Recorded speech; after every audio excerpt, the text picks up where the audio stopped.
Hey guys, today we're going to go through making aerated compost tea from worm castings and other things. Very simple process. As you can see, I have one here already going, and it's using just a fish tank bubbler and an air stone to aerate the tea.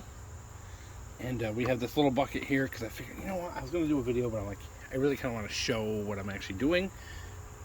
So here is the bubbler. It's just a cheapo, couple dollar one. This one has 2 ports, which kind of led me to believe I should make a second video. Alright, so all you're going to need really is some old crusty fish tank tubing. And this one has a check valve in it, which I'm going to leave in, I think. And so all we're going to do is, because if you do recycle this stuff, it does get brittle and hard. So I'm going to cut this so there's a fresh edge on it.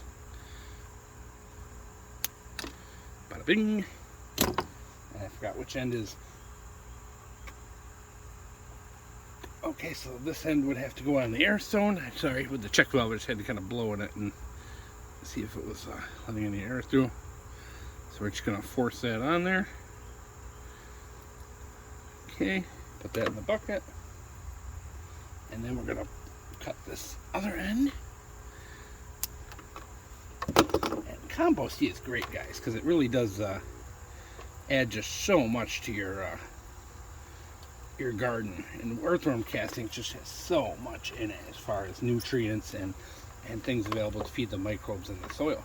So as you can see, we have it bubbling now. It's best off to use unchlorinated water, so maybe rainwater, or even just leave it out in a bucket so the chlorine can melt off.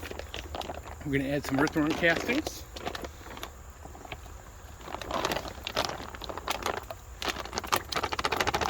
A couple cups worth.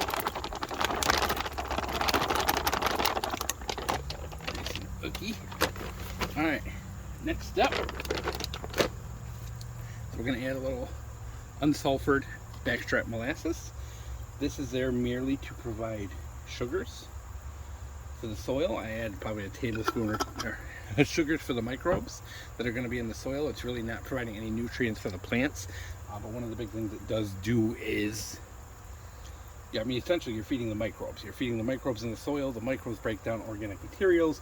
Then your plants absorb those organic materials. So it's kind of a nice little twofer. All right, so last thing I'm going to add is some of this Super Thrive. Really not seeing any big difference with this year, but we're going to try it through to the end. You know, it only takes a drop or two. It's just got stuff to feed the microbes. So there it is, guys. We're going to let this aerate for a day or two, and then we will be adding it into the garden. But that's the simple process of how to make an aerated compost tea. You want to keep it out of the direct sun. That's really important because that will kill and sterilize your bacteria. So keep it out of direct sun. Don't use chlorinated water if you can. If you do have to, just let it, like I said, boil off overnight. That chlorine goes away pretty quick when it's exposed to the air. And that's it, guys. Really simple. It's really dark at first, and as it settles, it'll kind of lighten up, and you can stir it, obviously. But you're talking a couple dollars for a fish tank bubbler, a couple bucks for the air stones, a little bit of tubing, and you can make this day in, day out, and keep repeating the process. And you know, if you make your own earthworm compost, you don't even have to buy it from the store. You can do that right in the bin yourself. But there's just so many good benefits to this as far as the nutrients it has in it.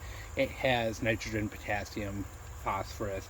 It has calcium. There's so many different micronutrients in this stuff that your plants can utilize, but it also has tons of food for the microbes. And like I said before, one of the most important things in your garden is feeding the microbes. Those microbes break down organic materials into usable things that your plants can use. Now, yes, you can survive on liquid nutrients, absolutely, but you're adding chemicals and salt